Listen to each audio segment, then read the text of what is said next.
Hello বন্ধুরা, আমি আছি এই যে মাঠ ঘাটগুলো আপনারা দেখতে পাচ্ছেন। এটা হচ্ছে বলির চর মাঠ। এই জায়গাটার নাম হচ্ছে বলির চর।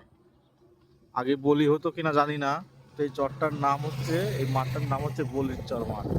এইখানকার এত সুন্দর ভিউ দেখে আমি ভিডিও না করে আর পারলাম না। দেখতে পাচ্ছেন সর্ষে ফুল ফুটে একদম হলুদ হয়ে আছে। দারুণ জায়গা, দেখতে থাকুন আপনারা। এই যে বলির চর।